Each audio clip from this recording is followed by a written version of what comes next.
ever feel conflicted about living in a big city? On the one hand, you get very used to the noise, the chaos, the bright lights. You really enjoy the fact that you can order a pizza at 2 a.m. Only in a big city can you book a person on an app to come home and paint your nails a muted mocha or a groovy cappuccino or a textured latte. But then there's the bad side of things. Traffic, the pollution, the crime.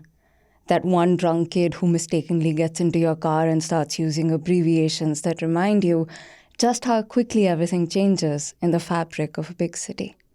But I suppose for me, and this might be the same thing for you, nothing is as overwhelming or as frightening as the thought that a big city lifestyle can ruin my health and ruin the health of the ones I love.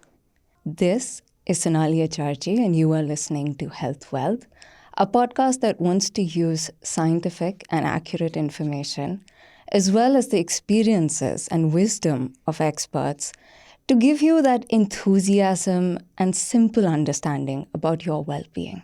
These days, it seems almost anything you do, you are at risk from getting cancer. You go out into the sun and they say that the ultraviolet rays will give you skin cancer. You eat bacon and they say you can get stomach cancer. You have to check your shampoo to make sure there's no formaldehyde because that can give you an entire range of cancers.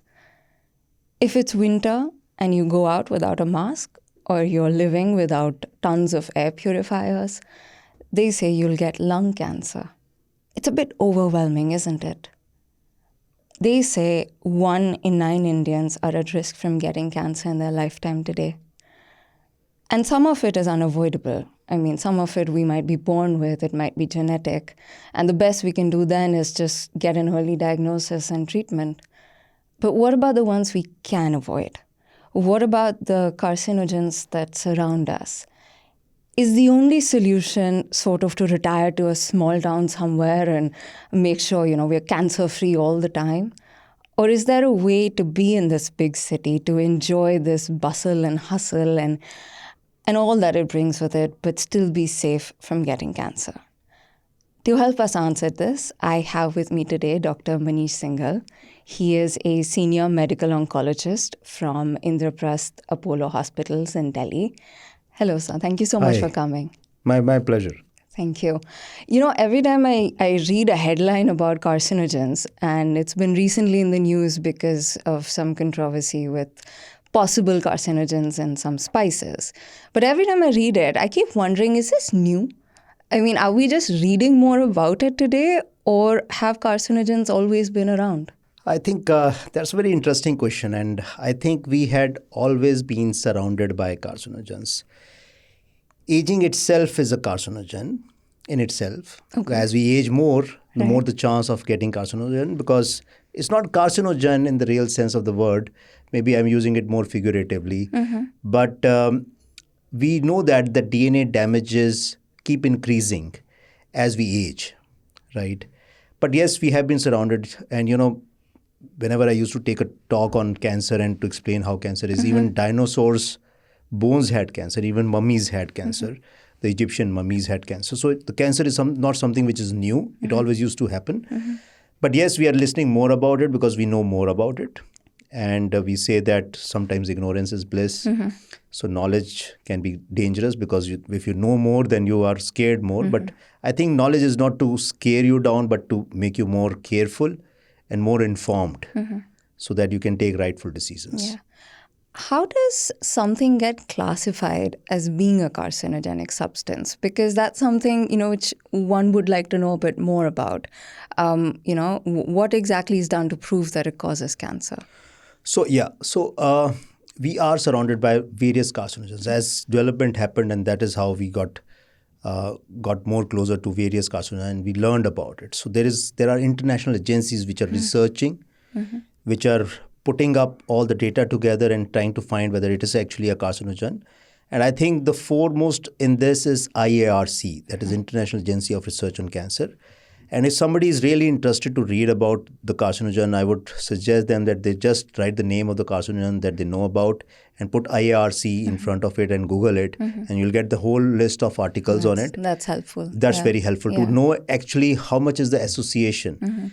What IRC does is they put one as a known carcinogen, where the evidence is very strong. For example, particulate matter 2.5 air pollution is a known carcinogen. It has been labeled as a known, proven carcinogen. Then they label it as a possible carcinogen. Then they label it as likely not carcinogen, and so on and so forth.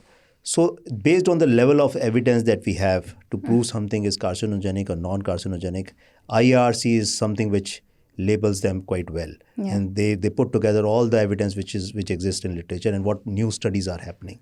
As a matter of fact, cell phone radiation is said to be a possible carcinogen by IRC, but some of them believe that it is not a carcinogen, and yet we need more data about it.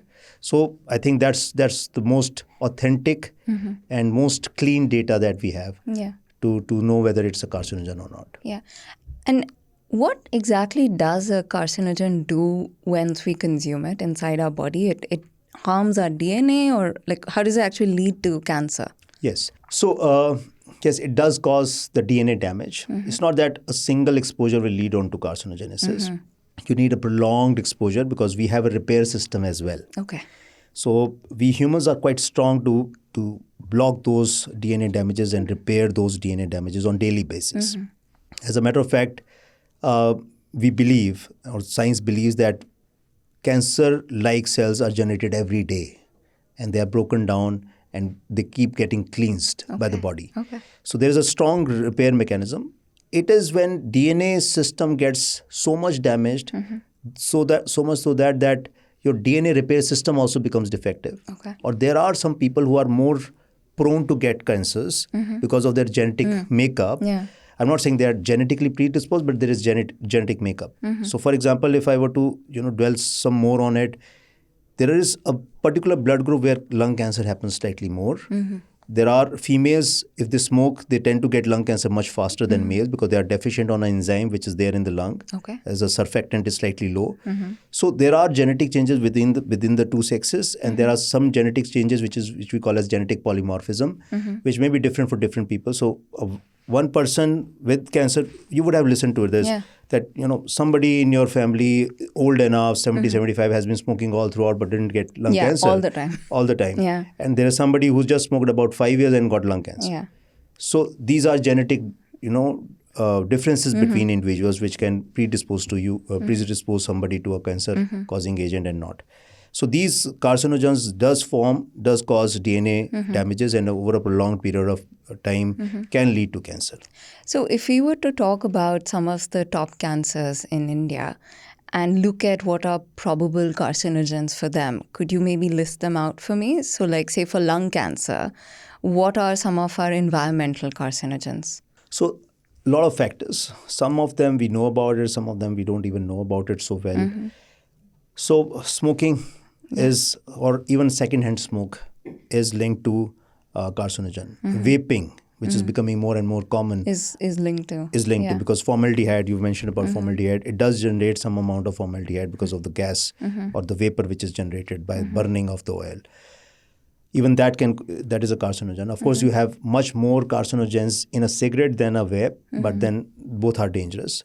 There are certain environmental factors like radon gas and other gases which are there in the environment, not to say that you are working around the industry, then only you get exposed to it. And of course, particulate matter 2.5 is a very strong link with not only lung cancer, but 7 other cancers. I was in Madrid last year. There was a large conference where the French people proved that particulate matter 2.5 is linked to even breast cancer. And you know how they did this study? We believe that France is much lower on AQI. They collected the phone data. What was your location for the previous 10 years and how much PM 2.5 you were exposed to, because they had all the data of last 10 years by their phone locations, and they could link that if you are exposed to a higher level of PM 2.5 for more years, then the breast cancer incidence was higher. Otherwise, the breast cancer incidence is lower. Just imagine this type of a study. So not only breast cancer, many other cancers may be linked to particulate matter 2.5 exposures. Then, of course, there are fertilizers, there are pesticides which are there in our circulation. We don't even know them. These are hydrocarbons. These are complex cyclic hydrocarbons and so forth. Benzene, petroleum industry, all these carcinogens, they do enter our system in some form or the other. Yeah. Then is plastic exposure. We have bisphenol A, BPA, we call it BPA, which is a weak estrogen. It can cause hormonal imbalances, which in turn can cause DNA damages, which in turn can cause cancers in human systems. And of course, there are other carcinogens which we get exposed to through either the weak hormones which are used for milk production, increasing milk production, and so on and so forth.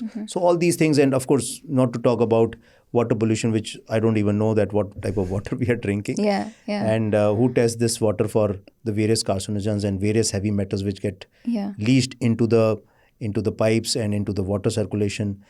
And the waste disposal that is happening, we are not even sure of that. What's going on, yeah. So these carcinogens altogether can collectively give any of the leading cancers that we have. Yes, breast of course, cancer, definitely, including breast cancer. So leading cancer is breast, lung, Is there something prostate. for stomach cancer that's particular for it? So I think stomach cancer is more not because of certain exposures, but I think it's your eating habits and your obesity. Yeah. So obesity by itself can lead to more stomach cancers. The type of food that you're eating, if you're eating a lot of burnt food, like tandooris and all, right? So tandoor is quite famous in northern part of the country. So more of tandoori things which are burnt, which is high on carbon, can lead to stomach cancers and obesity. And those who have a lot of regurg, which we call as gastroesophageal reflux disease, GERD, that can also lead to a lot of stomach cancers. You know, we are also consuming a lot of ultra-processed foods. Yeah, that's true. And they have their own share of chemicals, food chemicals. We don't know how many of them are carcinogenic, but recently there was some talk about ethylene oxide. Now that's used as a sanitizing agent. Should we start being concerned that all our food products can potentially contain a carcinogenic gas? So I think the story came from the recent news, which came about the two giants of masala makers in the country, like MDH and Everest, where an international agency has put them to hold. I'm not very sure whether we should take it at face value and we should research it further, whether they actually contain. And not to talk about just spices. All these food products, they pass through the use of insecticide, pesticides, and this is a sterilizing agent which we use in hospitals, in hospital equipments, everywhere. And some residue may be there. As a matter of fact, US FDA has passed a guideline that what should be the content in food particles, what parts per million which should be there. And it has allowed that it can be admixed into food products if it is matching with the requirement. So I think I would take that information with a grain of salt, whether that information is actually true or whether it is just to malign the image of the country. And I would stand by our own FSSAI if they are doing the test, which they are doing, to see if actually it contains any significant amount of ethylene oxide or not. Right. And so I think we should not get too much skeptical about it, too much worried about it. Of course, we need stronger regulations. I think it's much more easier to make regulation, but to use them effectively is the second part, which is much more difficult. So I think we do have a lot of regulations, but we need to effectively use them to curtail the use of ethylene oxide and how it is used. And we need more stricter application of these regulations rather than just making regulations. So regulations are in place, but we need to apply them. And I think we will wait for the proper investigation before we can make any dogmatic statement on it. And so we just wait. And I think I would not really do a knee-jerk reaction that, okay, now stop consuming MDH and stop consuming masalas. At the same time, in the same breath, I would like to highlight that it is very important that we stick to our basics. And basics means that it's okay to have a pizza at 2 a.m. It is okay to use shampoos at sometimes. It's needed to have a pizza at 2 a.m. So it's okay to have cheat days and cheat nights and so and so forth. But always stick to your basics. And I think it is good idea if you can do small bit of farming on your own, grow your own vegetables a bit. Yeah. I know people who don't have a farmhouse, but yet they grow their own vegetables a bit. It keeps you closer to nature. I know it's difficult to do it, but then it's easy said, but it is doable. Yeah. And do some light exercises and keep up a good working schedule, have a good night's sleep, drink a lot of water, these basics, and keep your life as de-stressed as possible and take your breaks. So Is that you, possible today? I think so. Yeah. And you have to just find what you love doing and keep doing that also, Yeah. besides doing your work. And I think that balance of life and life in moderation is the best life. And in case something happens, something bad happens, then we doctors are there Yeah. to help you out. Yeah. But I think the most fulfilling part is to have everything of everything, rather than being too much into strict dieting and all that, and going and sitting in a village and doing your stuff. I don't think so. So we do get patients even from villages Yeah. who have lived a very simple, very straightforward life. They did their own gardening, yet got cancer. So I don't think so that exposure to only carcinogen which is responsible. It's a mix of everything. Yeah. It's a mixed bag. It's your stress level, how you're dealing with your own life, how satisfied are you with your life, what is your family life, etc. All these kept together will lead on to carcinogenesis as such. Yeah. And rather than just exposure to carcinogens. Before we started recording, you were talking to me about something. When I found that, I felt that was as relevant as ethylene oxide, even though we're talking more about that today in the news. But PM 2.5 and pollution. We've talked about it a lot already. People know it's dangerous. But as a doctor and as an oncologist, you're seeing the actual impact of this. How bad is it? And how worried should we be? If I were to say this in one line, I'm scared. I'm honestly very scared. I don't know what type of future we are giving to our kids. The children of this country are doomed. This is too high a level of particulate matter to even comprehend and understand. Really? We are exposed to such high levels? WHO has become stricter in its PM 2.5 classification. I remember the time when I started studying about PM 2.5 more strictly when it became a news. The cutoff of WHO was 25. Now the cutoff is reduced to 10. And we are sitting any day above 70, 75. Good day is 75. With every 25 increase in PM 2.5 above 10, it's like smoking one cigarette a day. Yeah. Imagine when you're at 300, it's like smoking about 10 cigarettes, 12 cigarettes a day, like that. At that rate, our cancer incidence is not only going to rise, we are going to get much earlier. When you are still in the most useful part of your life. You're not in the fag end of your life. This is dangerous. Already we are seeing so many cancer patients in their mid-30s, late 20s. Can you imagine somebody who is in late 20s and comes up with a stage 4 lung cancer with no hope of cure? Yeah. You are doomed.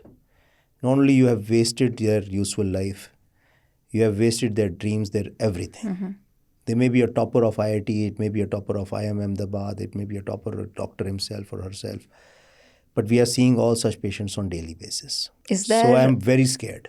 Is there any one experience you've had with lung cancer which has sort of stood out in your mind as how daily. It's every day? There's nth number of patients, nth number. And it's increasing? It's increasing. And as I told you, most of these patients are younger females. Okay. Perhaps they are not able, their genetic system doesn't handle the PM 2.5 so well as it does for a male. But most of these young females who have lung cancer, they are in their mid-30s. Most of them. If you average out their age, it will be in mid-30s. It just sounds so, almost unbelievable. That 30... I'm scared. And it's a very scary diagnosis to have. I don't want to keep them in India. I'm just waiting that she passes 12 and it goes off. So tell me, when you see all these, sort of overwhelming and frightening cases, how do you keep your balance? How do you even step out of the hospital and breathe? Fingers crossed. Really? Do what you else wear a you can do? mask? No, I don't wear a mask, but I've got air purifiers Okay. fitted everywhere wherever it is possible. Okay. And I'm in a centrally air-conditioned hospital, Right. so the particulate matter is quite okay It's over a bit there. less, yeah. But yeah, I make it a point that my kids don't go out and start playing. I tell to my Yeah. wife, check the PM 2.5 before you send them Yeah. out for a basketball or a judo karate or anything. Yeah. So these are the things that we are trying to do. And of course, we are planning that once they go for higher education, it's not in India. It's not going to be in India. I think a lot of people are actually thinking in terms of that. If I am, If you I- can, I- if I you have may the dare privilege say, of it, if I may yeah. dare say, look at most of the big shots, the politicians, the businessmen. Their kids are not here. They go out for their higher education. Be the IAS officers. Most of them would consider going out. Perhaps this is one of the reasons. The pollution. Is there anything that one could do about this now? I think it needs overall general awareness, and I think there has to be one voice, one big voice, which demands clean air. For example, the Clean Air Act in London, which when it was passed in 1974, London used to have you would have thick heard smog, about yeah. thick smoke, Yeah. the Great London Yeah, smog. yeah. So it was not that London was always clean or any other big city was always clean. There used to be a time there then when it was quite polluted. So I think the Clean Air Act was passed in somewhere in 1970s, and then they started having the clean air. So we have to have a voice. We have to have a PIL. I think we should make it an election agenda. Yeah.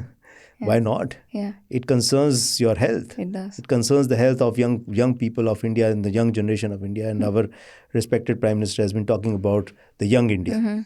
And so I think it matches up with any election agenda. And I think we have to make general public more aware about what wrong it can do to you. And that's about it. I think that's how one would want to. So sometimes, to be a bit optimistic so I can go out and breathe, I like to know about the hope that modern medicine can give me if I do get cancer.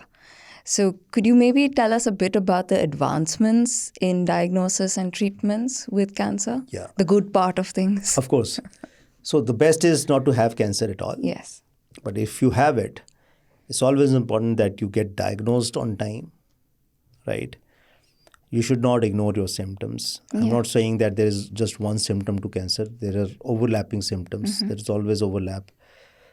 I'll give you a simple example which I always share with patients, that headache can be because of eyesight problem, can be because of migraine, can be because of stress headache, can be because of cervical also, and can be because of brain tumor. So I'm not going to scan every headache with an MRI brain, but it can be brain cancer also, right? So there's a lot of overlap in symptoms. It's not that one symptom will always pertain to cancer.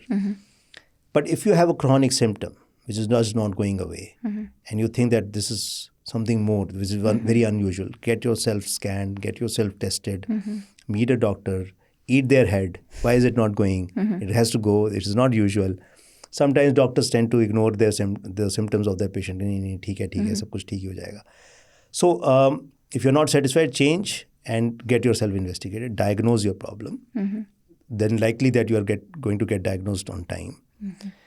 And once you have a diagnosis, then it is very important to stage it.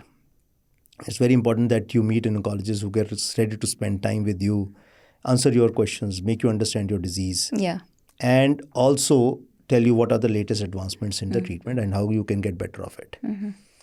The latest advancements are, of course, we still do the garden variety chemotherapy and the usual stuff of radiation surgery, which has always been there. But the new things which have happened is targeted therapies. So now we understand that what DNA aberration has happened, what DNA mutation has happened. And the science has been able to label these mutations and make drugs against the mutations. And if we come to know that, okay, this mutation is so very important for the survival of this cancer cell, we got a drug to block it. And if you take this drug, then not only you are going to get much deeper, much better, but much longer responses, but without much side effects as well. Because this has been designed to work only for cancer cell and not for your normal cells. And therefore, you are likely to get much better of the disease. So these are targeted therapy, which can be in the form of pill, which can be in the form of injectable drugs, so on and so forth. Now, other than that, the next generation drugs are ADCs. Okay. And what is ADC? ADC is antibody drug conjugate. Now, if you have a targeted therapy, you know that this target is going to go and get attached to the target which is there on the cancer cell only and not on the other cells. On that target, which is an antibody, they have attached chemotherapeutic drugs. And what they are trying to do is increase the payload of the chemotherapeutic drug. So one antibody is holding 8 chemotherapy drug molecules. Gosh. Earlier, it used to be 2 molecules, 3 molecules. Now they are increasing the payload. So what ADCs does is it will go and bind to the cancer cell, and the entire payload, which is the chemotherapy payload, gets delivered around the cancer cell. So it enters into the cancer cell there and there. Yeah. So it's a targeted chemotherapy delivery system, right?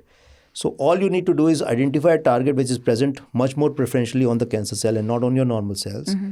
Make a drug which gets attached to that target, and that gets delivered there into the cancer cells. This is called as ADC, antibody drug conjugate. Right? Drug is the chemotherapy drug, antibody is the targeted therapy, antibody drug conjugate. So these have led to unprecedented results. Even in patients who have failed multiple lines of therapy, they have no hope left, they are on the deathbed, they have recovered and they are living a normal life. And we have seen such examples. Yeah.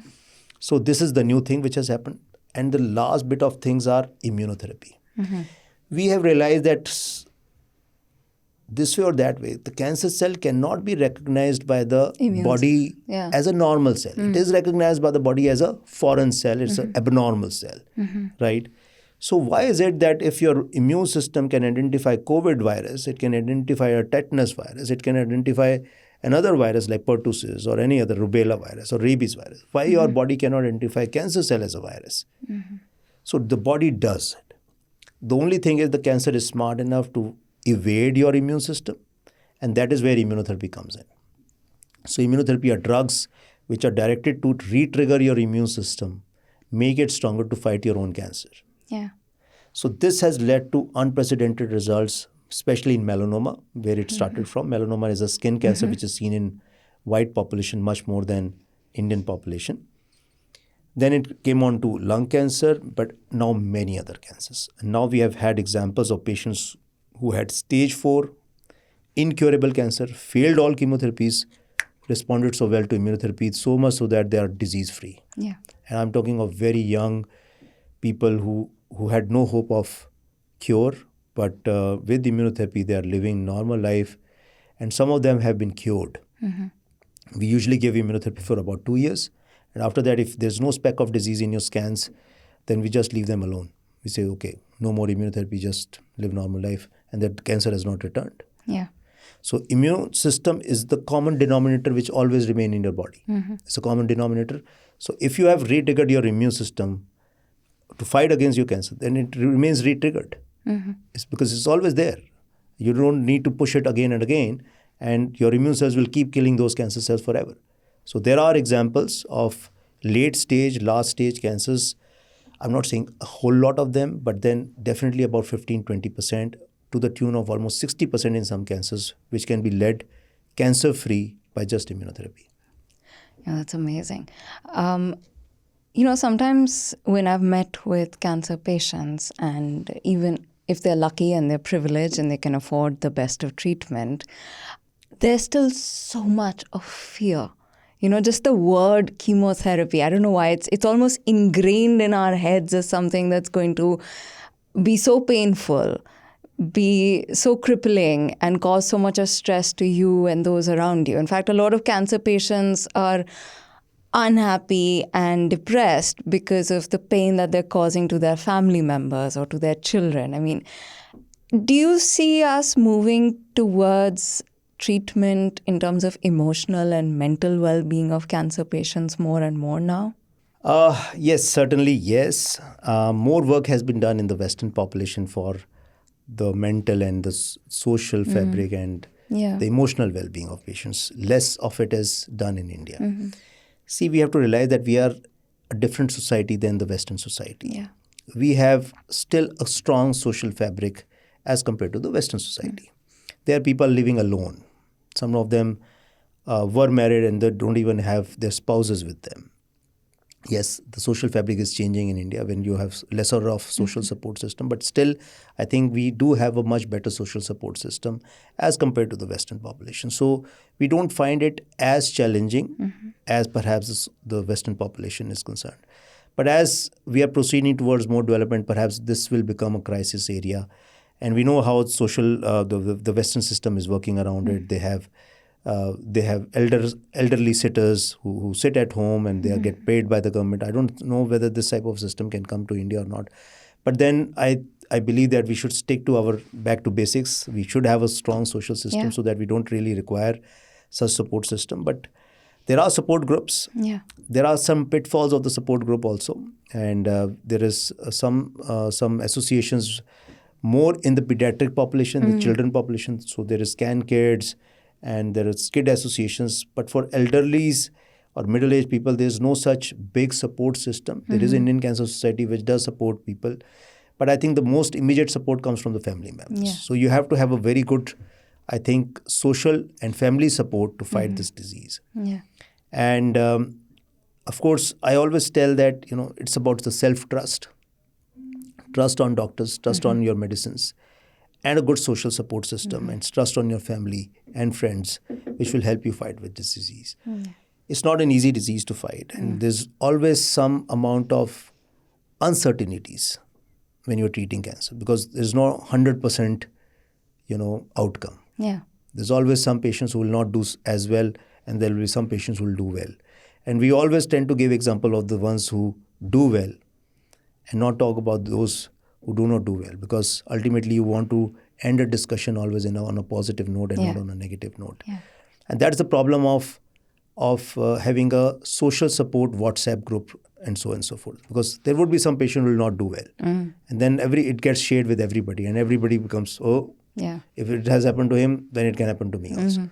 So I am a bit more skeptical about having a WhatsApp open group, but I think one-to-one support is more important. And I think most of the support should come from their treating oncologist. And as a matter of fact, a treating oncologist at some point in time becomes your family member. I can imagine. Yeah, because it's a long journey. It's not a journey that आपको खांसी जुकाम हुआ, आपने दवाई लिखवाई, आप ठीक हो गए and you have forgotten it. It's a long drawn battle. Even if it's in a curative stage, it's a long drawn because you have to be under follow-up for about good 5 years. So I think it's more of a family association, and it's not very easy to keep up to it because you have to be active on WhatsApp, you have to answer their queries and so on and so forth. Yeah. I think this is the best way to treat patient because they know that there is somebody to handhold, there's somebody they can talk about, and there is somebody who will resolve their queries. So I think this way it works out the best for me. This is my own personal view about it. It can be different for a different doctor, but this is how I do it. No. I mean, for me, I've said this on this podcast before, that of all the diseases and communicable or non-communicable, nothing scares me as much as cancer. And I'm very fortunate that in this work that I do, I get to meet oncologists all the time. So we did do an episode before on breast cancer and on CAR T therapies. And that gave me so much of hope, because if we've reached a world where something like blood cancer is being cured, and it's there in India now, even if it's expensive, but it's there. At least there, and it's becoming less and less. Yeah. I think as the take becomes more, the cost is only going to go down. Yeah. But it always feels immensely reassuring to hear it from an oncologist. So thank you very much for everything you've shared. Thank you so much. My pleasure. And one very important thing that I would like to mention is the cost of therapy is coming down. There was a time I did immunotherapy where the entire expenditure of this immunotherapy was 1 CR. It has come down to 8 lakh rupees. Okay. Yeah. That is 1/10. Yeah. There was immunotherapy which used to cost a lot. It has come down drastically. They are giving you almost 12 cycles totally free of cost if you pay for 5. And even 5 are half priced. This can happen only in India. Because the companies who are now making... they are giving extraordinary support, which is only for India. Yeah, that's amazing. It's not even in Turkey or anywhere else. It's amazing. Yeah, no, it feels... It's great to have hope for cancer. Thank you so much. My pleasure. Disease brings with it a lot of pain and suffering, but sometimes it also brings a brand new lease of life. I love talking to doctors. I love knowing their knowledge and picking their brains about things that I don't understand. But I also really love talking to survivors and patients who've been through the journey. And when you see how balanced they are in their approach to life, and you see the strength and you see that self-connection, it is so inspiring. And it also becomes an almost guide for your well-being, what you could do if you fell ill as well. Would you like to listen to more episodes with disease survivors? Or is there a particular health condition that you would like to know more about? Do let us know your thoughts. You can email us at pods@indiatoday.com, or you can message us on 8588 And if you enjoyed this episode and it contributed in any way to your well-being, please do leave us a rating. We are available on Apple, Spotify, Google, and YouTube.